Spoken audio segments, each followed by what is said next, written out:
Hey guys, thanks for joining, and in this lecture we'll be talking about the functions, and functions are one of the most fundamental things in programming. We'll first discuss how to create solids in bit by bit. So we'll start with a very basic solid box, and we'll make a small kind of a robot with it, and then we'll put that code into the reusable function. So let's get started, and let's do this one more time. So let's create the start function that is asynchronous, and that is created as an arrow function. Today we'll show also another way to create functions, but this is the one that we use in other lectures. And don't worry if you don't understand the syntax yet, it will be clearer later. But okay, now we want to create a grid. So let's do that bit by bit. Draw grid mesh, and let's initiate these options. We can do this in a single line like that, so that we would save a bit of code. We don't need to separate this into a variable that we did before in other lectures. So let's hit run, and you see that we have our grid here. Okay, great. So now we will try and create a box in 3D space. Before, in other lectures, we had some points created, we colored them. We did have also more complex objects that I showed in the beginning, but this time we'll just begin our journey with the box, and some concepts of 3D modeling in bit by bit will be discussed in this lecture. So, okay, let's get started and let's see. So there are a few kernels that bit by bit exposes for our users, and today we'll be using the most powerful one that we have is Open Cascade kernel. So you see all the functionality of it beneath this OCCT property. And if you continue with it, you'll see that it has a property shapes, and this shapes property has a property solid, and the solid has a function create box, and the box takes in the box DTO. So let's initialize that. Box options is new, and box options has center, height, length, and width. So these are the things that we need to define in order for box to be created. And what I will do, instead of creating this new, I'll be using the notation that you saw me use with a draw method. And I'll just open up these kinds of mustache curly brackets, and I'll say that I'll define the width like that. So I'll make a width of 1, a height of 2, and length of 0.5. And I'll put this box on the center of 0, 0, 0.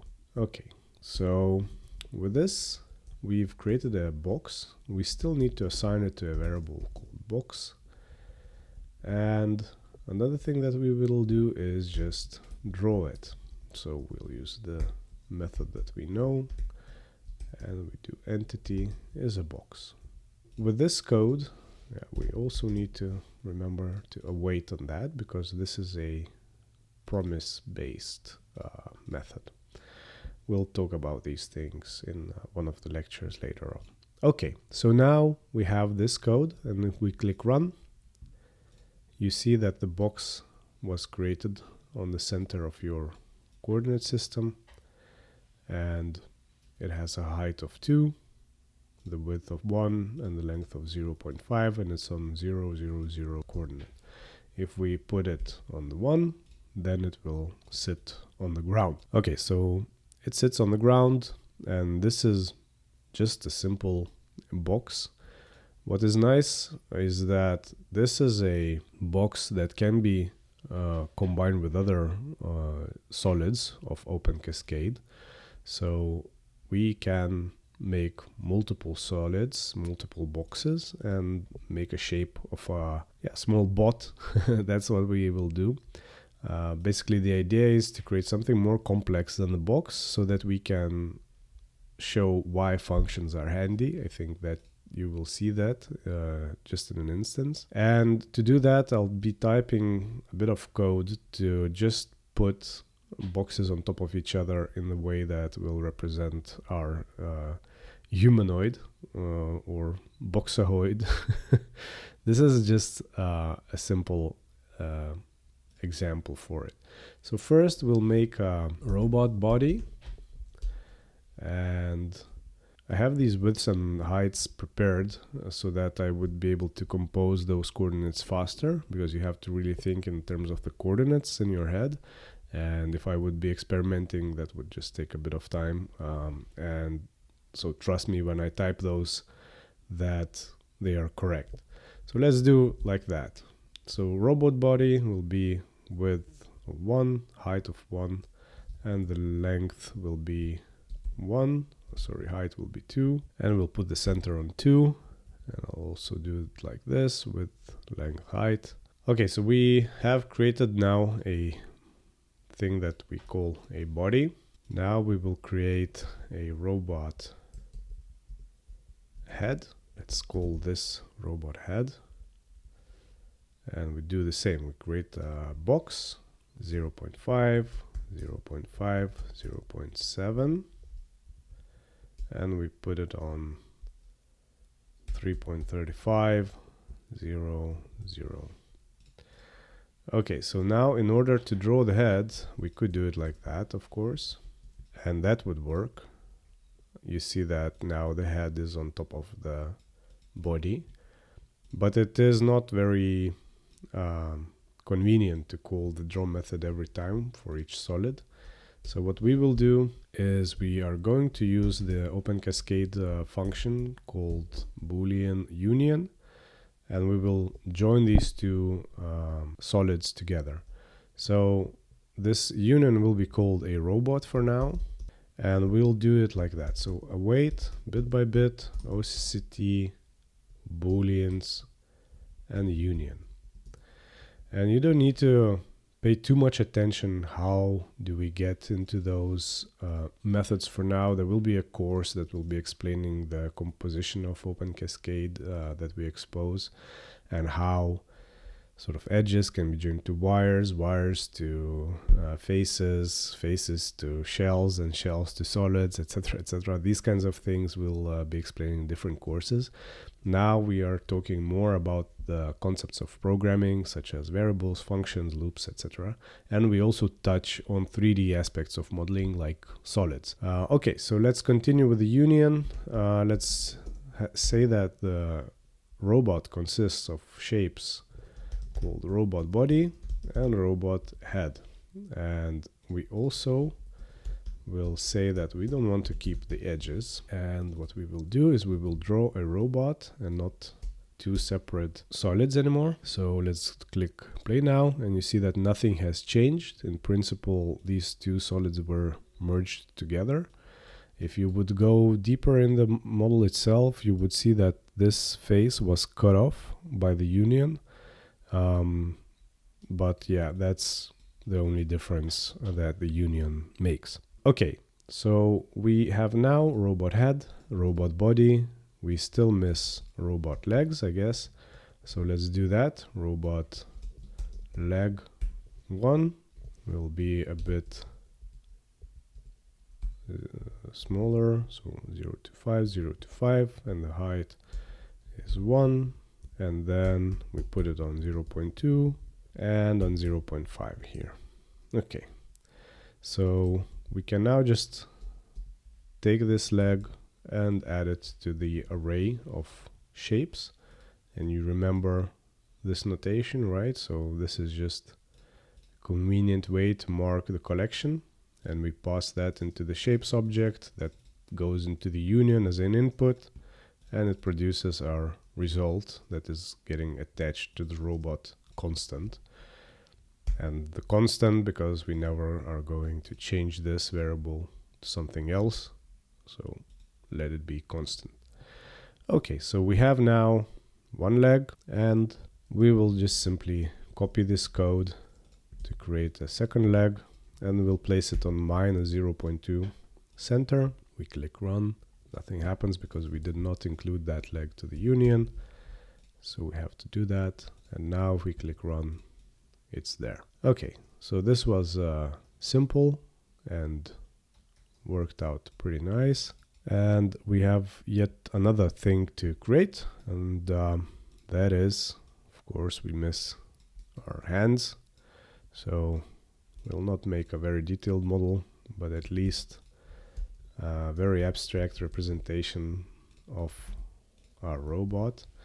And let's make robot arms that are of width that is 3 and length that is 0.25, height is that is 0.25, and let's put it on the 0, and let's put it on this 2.55 height. Okay, so now we have robot arms, and we can put it in the array of shapes that we will union, and we click run, and you see that we now have robot arms.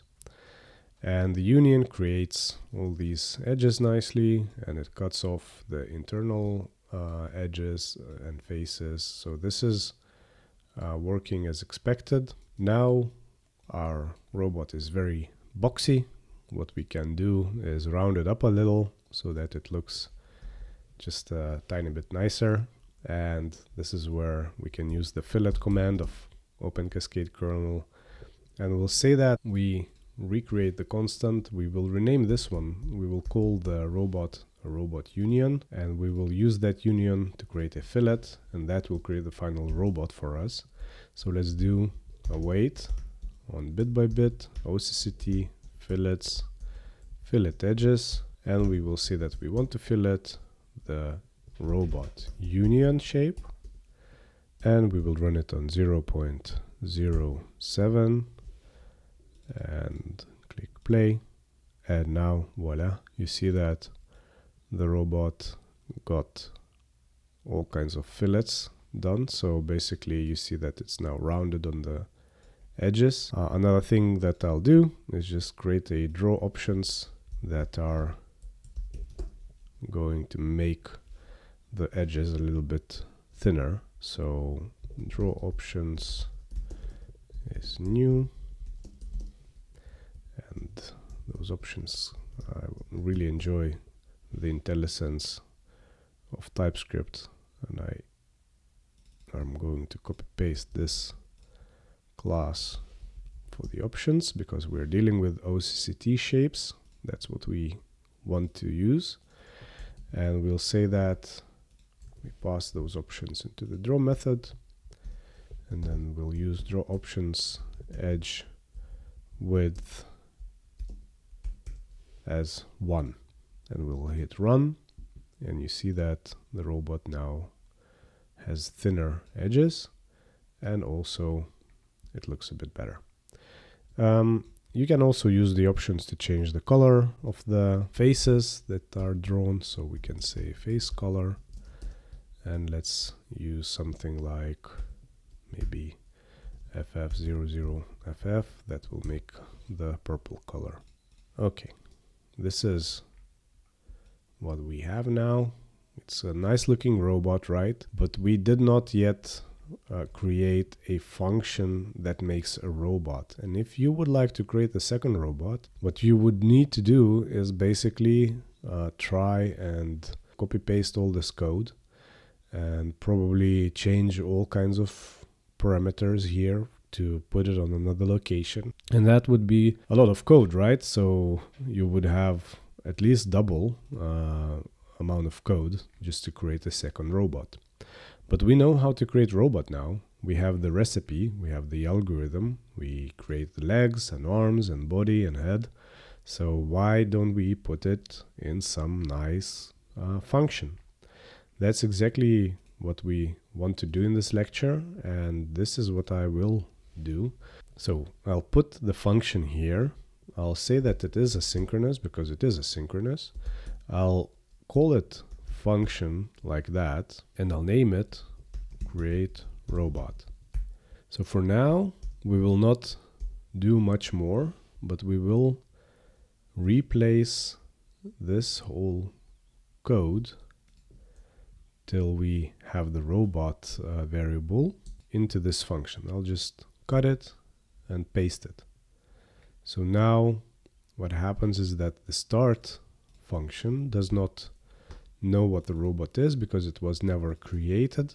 The code for the function lives here, and we need to return something from the function. So functions have inputs and outputs, and it's very important to have the return of the value that you want that function produces. Some functions don't produce any values, they are void, they just do some side effects. But basically in this case we do want to return something, and we don't yet have inputs, but we'll come to that. So now it's a function that just creates a robot. You cannot configure anything about the robot through the inputs, but what we can do is just say, okay, so now we want to create a robot variable, and we will use create robot method, and we'll await on it because it's a synchronous function and has await methods inside of it. So we'll just click play, and you see that now the code did not change, an output did not change. We still have one robot. The only thing is that now this function is, well, it is there, but you cannot really reuse it to create another robot easily with some slightly different characteristics. So to do that, you need to create some inputs here. So the function takes in some sort of inputs, as you already saw. Like these are also functions, right? So draw any async, it takes in the input object, so it needs the entity to be drawn, and it needs some options that tell how the geometry needs to be drawn, and we will code that now here in this input parameter. And what I want to do is I want each time I create the robot for it to move to a different location. And that's pretty simple to do. I want to add a center input.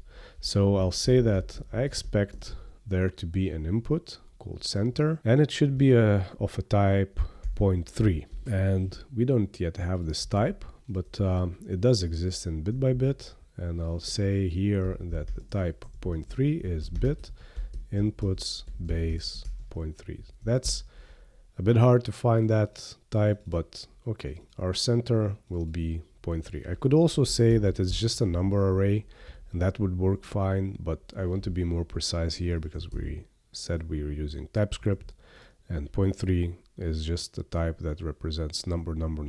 So it must be an array of 3 numbers. Okay, so we have this center, and you see that it's sort of grayed out, right? It's not like it says here that the center is declared, but its value is never read. And that means that we don't really use it yet. So in order to use it, I have to somehow merge those centers of each box with the center that I'm given. So this is exactly what I will do now. And I'll just say that the center of each box, so x is actually an x of center 0. Y, I need to, every time I use some number in those coordinates, I actually need to add center that I'm giving to the robot to the number that is here. So I'll say 2 plus center 1. So I'm summing the y coordinates of the arrays. And this is also important, like this we never saw yet. So this is something that takes the first item in the array, this takes the second item, and to take the third item, I'll use it like that.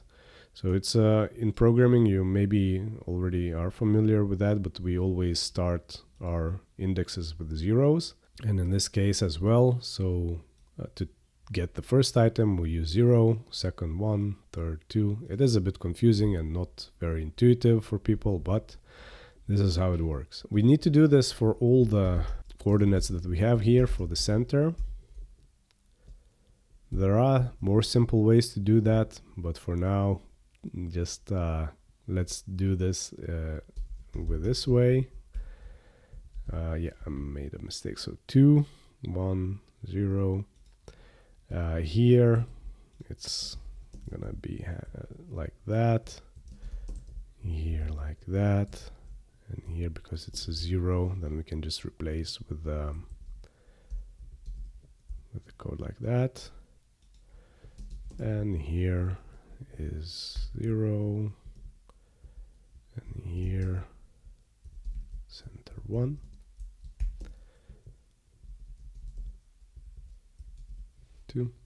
So this needs some patience, and programming often needs patience, so bear with me.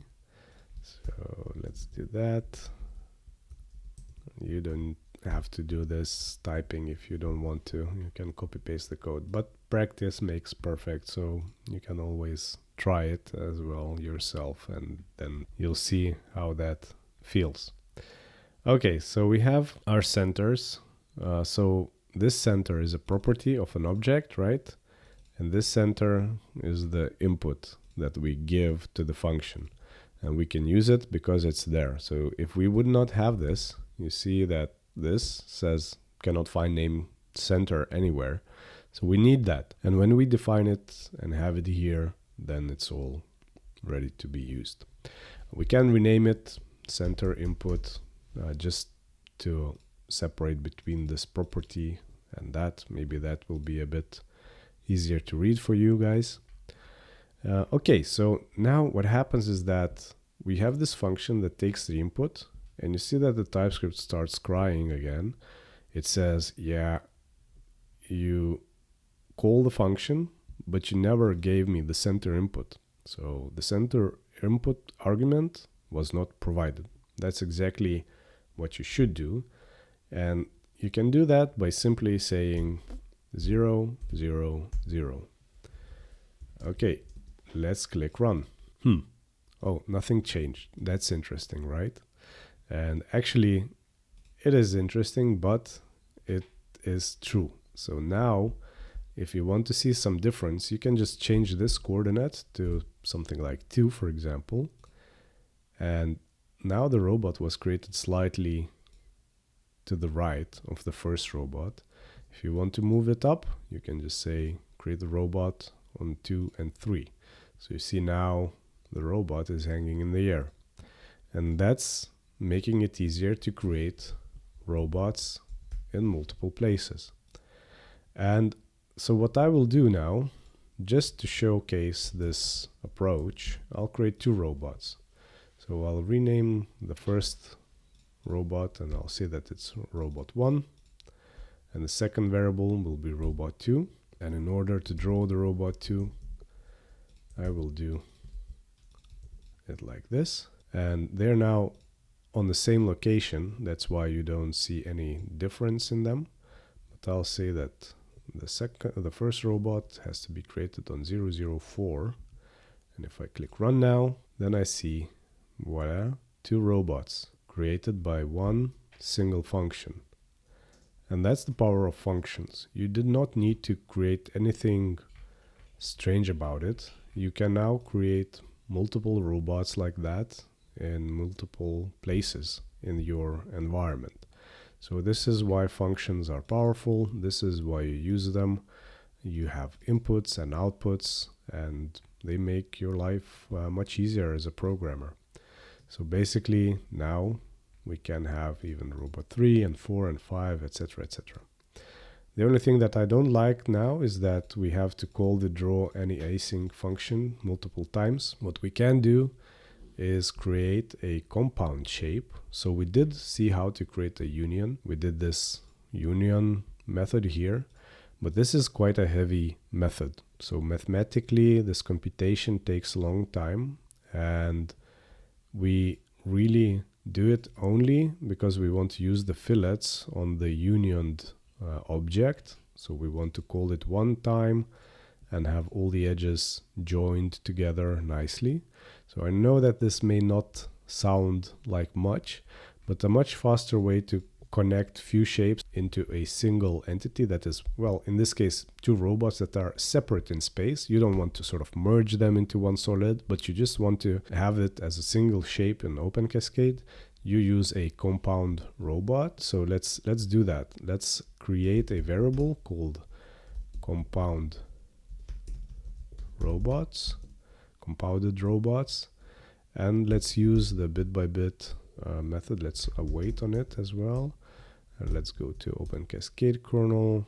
Let's do shapes, compound, and make compound. And this takes a shapes array as an input, and we will say that we will add robot 1 and robot 2 to that. And this is enough for us to create a shape that we can then just draw with a single cycle. And you can still change things, you can move those robots around, but it's now compounded in one place. Okay, so another thing that we can do is just change the nature of how robots look like slightly, and we'll introduce another input called head height. And this will just be a number that the user of the function can provide us with. And let's find our robot head, and we see here that we have the height of the robot head that is now going to be driven by this input. And also we need to change one small thing here. We need to say that we add not 3.35 because that number was based on the height that was 0.7. We want to use this head height divided by 2 plus enter input 1, and now we can just hit run, and you see that nothing happened. And that's because we still have a mistake here. So you see that this is still a problem. It says now that the createRobot method expects 2 inputs, but it got 1, and the argument for head height was not provided. So we could now say that one robot has a head height of 0.7 as it had before, and another one will have the head height of 1. You see that we've got 2 robots of different head heights. So one head is this of 0.7 and another head is of 1 and is a bit higher. So you begin understanding, I guess, that you can tweak those inputs as you want and easily create models that don't require you to investigate all the kinds of coordinates here. You just input a head height, and then the insides of your function takes care of solving that whole geometry correctly inside of the function body. So this way you can create multiple robots, and let's just add few more. So let's have 4 robots, for example, and let's put them on, you know what? Let's add 6 robots because we can, right? So let's do it like that. So 1, 2, 3, 4, 5, 6. Here we'll also need robot 2, 3, 4, 5, robot 6, and let's move those. This one will be like that. 4, 8, minus 4, minus 8, and maybe 12 or something.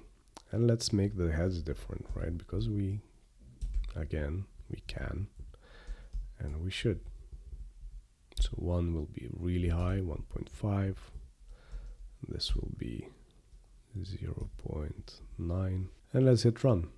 It was quite easy to create all those different bots on the screen. And this is the way you can basically optimize your coding practices, use the functions. And another thing I want to just mention is that this notation is called an arrow function, and it has various kinds of technical things associated with it being the arrow function, but we can redo our asynchronous function that we defined like that to be written in this manner. So what we can do is do the const and call it create robot, and then we need to give it an assigned value, and it also has to be async, and it also needs to be async. So now you see that we use the same syntax as here, except here we don't have any inputs. So the start method does not require any inputs. You call it like that. So we do it here. See that the start was called here and we did not provide any sort of configuration. If you want, you can, of course, but we did not have anything here.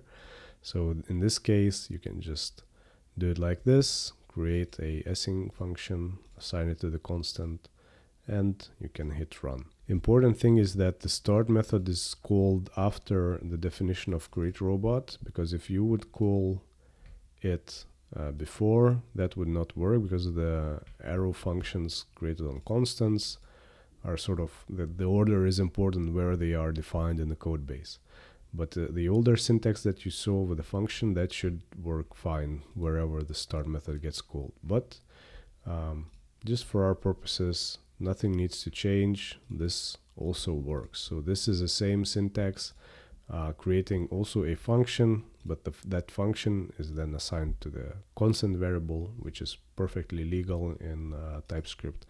And you can call it as you did before. Yeah, so I hope this lecture is not too involved. We touched upon few things. So 3-dimensional shapes, we created boxes, we merged those boxes together. We even created this nice looking fillet, rounded those robots up. We did create also some code to create legs and arms, position them correctly. All those coordinates here can be, of course, you can relax them, you sort of by having, arm length, for example, leg length, etc., etc. But then you need to be careful with these numbers here as well to put them in the right order, and also create relationships between them that are correct. So if you have the leg height, for example, that you want to use, then probably your body needs to go up because the legs become higher, your head needs to go up. So the coordinates then get all sort of entangled with each other, and you have to then parametrically solve the model yourself in a more difficult way. So for now, we just said, yeah, okay, let's pick a head. That's quite simple to optimize, and head height was added as an input, and then now you can configure it. But if you want to configure other things, that might be more involved, and you may need to just do more work yourself. I hope you also understood how the functions work, how you define them, how inputs work. We did not maybe talked a lot about this output, but without the output, of course, nothing would work here. So if we say that we don't have it, then you see here that these are just void. They are not defined, because you see that this function now returns a promise of a void, and void is nothing. So it's empty. Nothing will be returned. So you have to have the return value in this case. So let's bring that back here. And yeah, so you need this. You need the return. So basically how functions work, they take something in and they put something out, right? And yeah, I hope you guys picked up some stuff that is important to you. If you don't understand something, just ask in comments on YouTube and I'll try to answer. Let's see each other in the next videos. Cheers, guys.